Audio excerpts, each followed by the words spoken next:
अस्सलाम वालेकुम जी। Welcome to Sadia Arai vlogs. क्या हाल चाल हैं आपके? होपफुली ठीक ठाक होंगे। मेरा आज सफाइयों का दिन था और मैं इतनी थक चुकी हूँ ना, मेरे बाजू में खल्ली पड़ गई क्योंकि मेरा ना काम ही ऐसा था। और आज छोटी छोटी सफाइयाँ उनमें बस मैं लगी हुई थी सारा दिन। खाना भी बनाया, बीच में दीवारें इतनी गंदी बच्चों ने की हुई हैं। वॉल्स अब हर बार पेंट तो नहीं हो सकता ना, तो वो फिर से उसी तरह निशान, ये देखें आपको नज़र आ रही होंगी, इतनी डर्टी हो रही हैं अभी। खैर मैंने कल से मेड को भी, हेल्पर को भी बुलाया है ताकि वो मेरी हेल्प आउट कर सके। लेकिन आज फ़िलहाल मैंने रूम की जो है ना वॉल्स, वो 70% मैंने कर ली हैं, ख़ुद ही कर ली हैं। तो क्योंकि एटलीस्ट रूम हुआ हुआ हो ना, तो फिर बाकी बाहर का जो एरिया होता है ना, उसमें भी काफ़ी टाइम लग जाता है सफाइयों में। तो ईद की सफाइयाँ तो आप लोगों के भी स्टार्ट हो गई होंगी, 2-3 दिन लग जाते हैं इनमें बड़े आराम से। और मैं रिकमेंड करूँगी आप हेल्पर को भी बुला लें, क्योंकि अकेला बंदा इतना काम नहीं कर सकता जैसे आज मैंने किया है ना। तो बस मैं, अब मेरे जिस्म में इतना पेन हो रहा है क्योंकि बीच में मैंने दूसरे काम भी थे ना, या तो खाना ना बनाना हो, जस्ट सफाइयाँ हों, तो बस मैंने हर तरफ पंगे लिए हुए थे। और ऊपर से हम ये 2-3 सी, अब ये देखें वॉल जो आपको नज़र आ रही है ना, अब ये बिल्कुल चेंज होंगी। हम, मैं आपको सीनरीज़ जब लग जाएंगी ना, उसके बाद की आपको वीडियो दिखाऊंगी। लेकिन अभी खैर फाइनल कुछ नहीं हुआ है, सफाइयाँ सब बिखेरा पड़ा हुआ है। बस यहाँ पे फिर मैंने ना भिंडी कट करके और जल्दी जल्दी से इसको भी फ्राई रख दिया। साथ में बच्चों के लिए एग बॉयल रख दिए, क्योंकि उनको भी ज़ाहिर है कुछ ना कुछ नाश्ता तो करवाना है ना। तो ये मसाले दानिया, इसका बॉक्स गंदा हुआ हुआ था, तो इसको भी मैंने साथ ही ना वो उसे वॉश कर लिया। और ये जो एक दो खाली थी उन्हें वॉश कर लिया, बाकियों को ना मैंने वैसे ही साफ़ कर लिया क्योंकि साफ़ ही थी। अच्छा, ये भिंडी मैंने फ्राई कर ली, इसको मैंने ज़रा हरा ही रखा है क्योंकि इसी तरह अच्छी लगती है। पकती है ज़्यादा, ब्राउन जो है ना पसंद नहीं करते, इसलिए मैं इसे ज़्यादा ब्राउन नहीं करती। ये ग्रीन ग्रीन ही मज़े की बनती है। तो बस इसका मसाला ज़्यादा होना चाहिए उसमें, फिर आप इसको दम पे ज़्यादा बना लें तो बहुत अच्छी लगती है। ज़रूरी नहीं है कि ज़्यादा फ्राई और वो कड़क हुई हुई होती है, तो वो ना ब्लैक सी हो जाती है और अच्छी नहीं लगती खाने में भी। और ऊपर से ना इसके सारे न्यूट्रिएंट्स तो हम ऐसे ही वेस्ट कर देते हैं इसको फ्राई करते टाइम। तो सारे न्यूट्रिएंट्स जो है ना इसके, वो वेस्ट हो जाते हैं। और हम जो खा रहे होते हैं ना, वो जस्ट एक टेस्ट के लिए खा रहे होते हैं, जो कहते हैं ना मुंह का चस्का, वो ले रहे होते हैं। तो आप वेजिटेबल्स को थोड़ा थोड़ा सा ना ऐसे ही ग्रीन रहने दिया करें, थोड़ा कच्चा रहने दिया करें, ताकि कुछ ना कुछ न्यूट्रिएंट्स तो हम लें, कुछ ना कुछ फ़ायदा तो हो। तो बस ज़्यादा सारे मसाले में आप ये ज़रा हरी हरी सी भिंडी डाल दें और फिर इसको थोड़ा सा मीडियम आंच पे फ्राई करने के बाद ना आप इसको बिल्कुल लो फ्लेम पे, चाहे तो आप 20 मिनट के लिए इसको बिल्कुल लो फ्लेम, जो दम की आंच होती है ना, इतने लो फ्लेम पे आप इसे छोड़ दें। चाहे आधे घंटे के लिए छोड़ दें, तो बस ये बिल्कुल लो फ्लेम पे भिंडी के अंदर भी टेस्ट चला जाएगा। यहाँ हमने उठा लिया है डंडा, अभी 2 दिन और पड़े हैं इन सफाइयों के, क्योंकि जो छत पे जाले थोड़े थोड़े हमारे बहुत लगते हैं, क्योंकि हमारे यहाँ ना मिट्टी बड़ी चलती है। और तो ज़ाहिर है जब मिट्टी हवा चलती है तो उसके साथ मिट्टी चलती है, तो फिर उससे जाले तो बनते ही बनते हैं। तो मैंने बस ये किया कि अब ये सारी आपको वॉल चेंज नज़र आएगी, मैंने सारी वॉल साफ़ की हैं। तो बस मैं आपको एंड में दिखाऊंगी, लोग आज की वीडियो में तो नहीं दिखा सकूँगी क्योंकि अभी कंप्लीट नहीं हुआ, जब कंप्लीट होगा दिखाऊंगी। और ये कर्टन्स जो है ना, ये 2 महीने से कह रहे हैं कि मैं देता हूँ देता हूँ देता हूँ, लेकिन ये अब ऐसा है कि ईद से पहले पहले नहीं हो सकेंगे। बड़ा अफसोस है मुझे। ये ईद के बाद ही वॉश होंगे और फिर आएंगे तो फिर मैं आपको दिखाऊंगी, लेकिन फ़िलहाल हम बाकी चीज़ें तो कर सकते हैं ना। तो बस इसको अच्छी तरह से जाले वगैरह ऊपर से, और मैंने ना जो फ़ैन्स थे, फ़ैन पे भी मैंने इसको ब्रश को मार लिया था, ताकि ना जो मोटी मोटी मिट्टी है वो उतर जाए, क्योंकि हमने ना थोड़ी सी रूम की सेटिंग चेंज करनी है।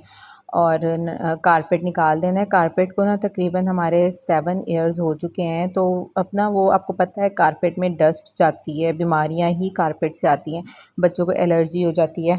तो ये सब बीमारियां जो है ना एलर्जी वाली, मोस्टली ये आती है कारपेट की वजह से। तो इसको ऑलमोस्ट 6 to 7 ईयर्स हो चुके हैं, जो कि हरम हुई थी ना पैदा, तभी हमने बिछाया था, क्योंकि वो नीज़ पे जब बेबी चलता है ना, तो फर्श बहुत ठंडा होता है, तो बस यही होता था, इसको ठंड लगी रहती थी, तो यही डर होता था।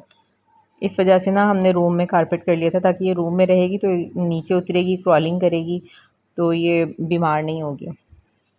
बच्चे तब छोटे थे, अब बड़े हो गए हैं माशाल्लाह से। तो now we can put off this carpet from the room. तो असल में कारपेट जो है ना वो जस्ट ड्राइंग रूम में ही होना चाहिए।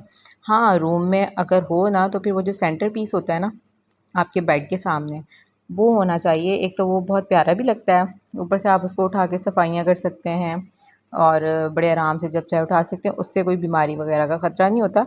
बाकी जो फुल रूम में होता है ना कारपेट, वो सही नहीं रहता। एक तो ऊपर कुछ गिर जाए तो आप उसमें यही रहते हैं अब इसको कैसे करें, अब साफ़ तो वो कुछ ना कुछ निशान रह ही जाता है। अच्छा जी, मसालेदानी हमारी साफ़ हो चुकी हैं। बस मैं यही सोच रही थी जितना जितना मैं थोड़ा थोड़ा छोटा छोटा जो भी इधर उधर का काम है मैं कुछ ना कुछ कर लूँ, ताकि एकदम से ना बर्डन ना आए मेरे ऊपर। तो जितना हो सकता है मैं कर लूँ, तो बस ऐसे ही किया। हेल्पर ने तो कल आना ही आना है, लेकिन जितना हो सकता है साथ के साथ ज़ाहिर सी बातें करवाना है। तो रोज़े के साथ इतना ज़्यादा काम हो भी नहीं पाता ना। बस कल भी रोज़ा होगा तो बस मैं यही ट्राई करूँगी कि हिम्मत अल्लाह ताला दे, और साथ में जब तक साथ ना लगो तो सफाइयाँ उस तरह की मज़े की हो नहीं पाती जिस तरह से हम चाह रहे होते हैं ना। तो बस इस बाउल को भी ना कल वॉश करूँगी, आज हिम्मत नहीं हो रही थी क्योंकि काफ़ी थक टूट गई थी। मैंने ना दीवारों को ब्रश से साफ़ किया।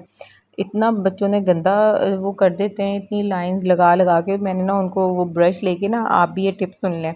ब्रश लेके ना आपने क्या करना है, उसमें डिप करना है ब्रश को, उसमें सरफ़ में, क्या बोल रही हूँ देखें, सरफ़ वाले पानी में ना आपने ये देखें, ये मैंने ब्रश लिया हुआ है।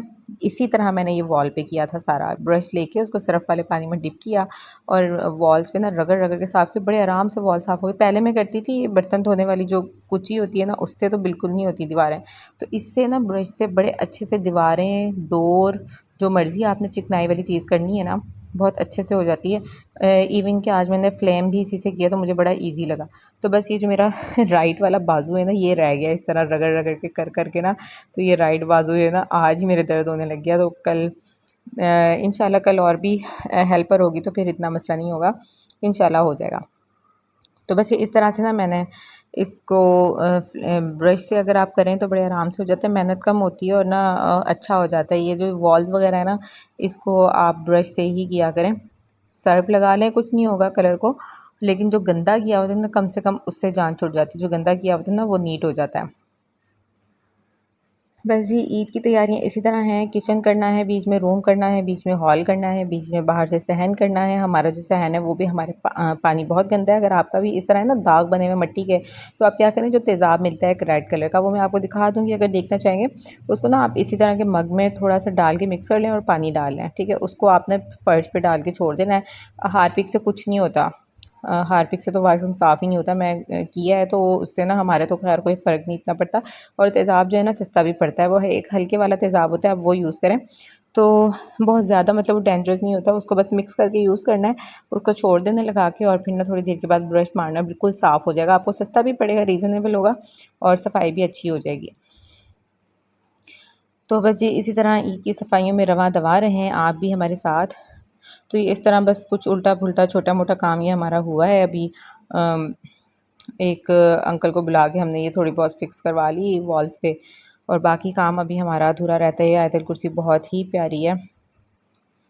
तो बस इस तरह अभी रूम भी सारा घर अभी बिखरा हुआ है, इसको मैं समेटूँगी। इसी के साथ अपना ख़्याल रखें, दुआ में याद रखिएगा। अल्लाह